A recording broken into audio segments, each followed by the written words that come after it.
अस्सलाम वालेकुम दोस्तों, आज मैं आपके लिए बहुत ही मज़ेदार सी खीर बनाने की रेसिपी लेकर आई हूँ। तो ये रेसिपी इतनी मज़े की है कि आप एक बार इस तरीके से अगर खीर बनाएंगे तो हाथ रोकना आपके लिए मुश्किल हो जाएगा। बहुत ही मज़ेदार बनती है, बिल्कुल वैसी ही आपको ये खीर लगेगी जैसी आप शादियों में खाते हैं। तो इसको जो बनाने का तरीका है वो थोड़ा सा मुख्तलिफ होता है, तो आपने रेसिपी को ज़रूर पूरा फुल वॉच करना है। ये बहुत ही ज़बरदस्त रेसिपी है। तो चलिए हम रेसिपी देख लेते हैं। तो यहाँ पर खीर बनाने के लिए बासमती चावल लेने हैं। तो मैंने यहाँ पे आधा कप चावल लिए हैं। सिर्फ आधा कप आपने चावल लेने हैं और इनको आपने भिगो कर रख देना है आधे घंटे के लिए।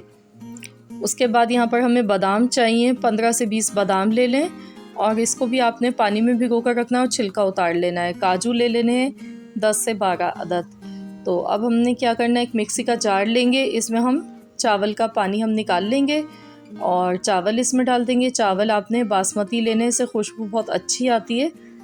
बादाम और काजू भी साथ में डाल देंगे और साथ ही में 1 कप में दूध इसमें डाल गई हूँ। तो अब हमने इसको पीस लेना है, लेकिन हमने ख़याल रखना है बहुत बारीक नहीं पीसना है। मैं आपको दिखा देती हूँ इस किस तरह की कंसिस्टेंसी होनी चाहिए। थोड़ा सा चावल का दाना इसमें रहना चाहिए। ये देखिए, इस तरह से आपने पीस कर रख लेना है इसको दूध के साथ। तो मैंने दूध भी गर्म होने के लिए चढ़ा दिया है। तो मैंने यहाँ पर जो दूध लिया है तो वो 1.5 लीटर दूध है और दूध देखिए यहाँ पर गर्म हो चुका है अच्छे से, इसमें बॉयल आ चुका है। 1.5 लीटर मैंने यहाँ पे दूध लिया है और जो टोटल हमने इस रेसिपी में दूध का यूज़ किया है वो 2 लीटर है। तो आप चाहें तो आप कम भी कर सकते हैं और उसी हिसाब से आप बाकी चीज़ों का रेशो भी कम कर लीजिएगा। तो दूध देखिए अच्छे से पक चुका है। तो अब हम इसमें ये चावल डाल देंगे जो हमने पीस कर रखे हैं दूध के साथ, चावल, बादाम और काजू। इसको अच्छे से चम्मच को चलाएंगे और यहाँ पर 15 मिनट तक इसको पकाएंगे। तो फ्रेंड्स, अगर आप मेरे चैनल पर नए हैं, फ़र्स्ट टाइम मेरी वीडियो को वॉच कर रहे हैं, तो मेरी आपसे रिक्वेस्ट है कि चैनल को ज़रूर सब्सक्राइब कीजिए और वीडियो अच्छी लगे तो लाइक करना मत भूलिएगा। तो मैंने यहाँ पर दूध लिया है 1 कप के करीब। तो इसमें 1 चम्मच मैंने वनीला कस्टर्ड पाउडर डाला है। तो आपने यहाँ पे वनीला फ्लेवर का ही कस्टर्ड पाउडर का यूज़ करना है। अगर आपके पास कस्टर्ड पाउडर नहीं है तो आप इसमें 1 चम्मच यानी कि 1 टेबल स्पून कॉर्नफ्लोर का यूज़ कर सकते हैं, लेकिन साथ में आपने वनीला एसेंस के कुछ ड्रॉप्स भी डालने होंगे ताकि उसका जो फ्लेवर है वो वनीला का इसमें बहुत ही ज़बरदस्त लगता है। अगर आपके पास कस्टर्ड पाउडर है वनीला फ्लेवर में तो बहुत अच्छी बात है। तो यहाँ पर 15 मिनट हो चुके थे खीर को पकते हुए। तो अब हम इसमें ये थोड़ा थोड़ा करके मिला लेंगे इसको। अब जो बाकी बचा है वो भी इसमें पूरा डाल देंगे। तो अब हमने यहाँ पर हल्की आंच पर इसको 10 मिनट तक ऐसे ही पकाना है। इस खीर को पकाने में ज़्यादा टाइम नहीं लगता है, ये जल्दी बनकर तैयार हो जाती है। तो अब इसमें मीठा डाल देंगे। मैं 1 कप चीनी डाल गई हूँ, आप अपने जायके के हिसाब से डाल लें। जितना आपकी फैमिली में मीठा पसंद किया जाता है आप उसी के अकॉर्डिंग डाल सकते हैं मीठा। और जैसे ही हम इसमें मीठा डालते हैं तो जो चीनी होती है वो मेल्ट हो जाती है और अपना पानी रिलीज़ कर देती है, इसलिए हमने इसको 10 मिनट पकाया। अब इसमें पिसी हुई इलायची का पाउडर डाल देंगे, आधा चम्मच।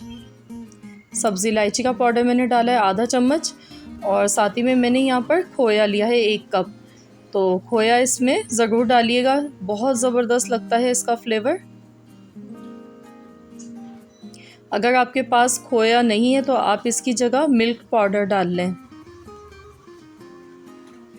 मिल्क पाउडर आप 6 टेबल स्पून भर के डाल लें और अब इसको अच्छे से चलाएंगे।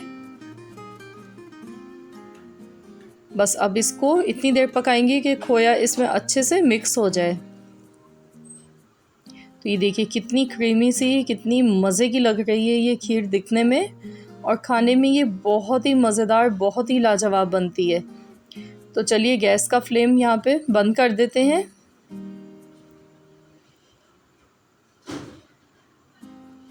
ये देखिए इसकी कंसिस्टेंसी आप देख सकते हैं। तो बस अब मैं इसको डिश आउट करूँगी। खीर हमारी ये बनकर तैयार हो चुकी है। तो चलिए अब हम इसे डिश आउट कर लेते हैं। तो यहाँ पर हमने देखिए स्टील का थाल लिया है, जैसे शादियों में होता है, तो इसमें दिखने में ये बहुत ही खूबसूरत लगती है। चलिए इसे निकाल लेते हैं।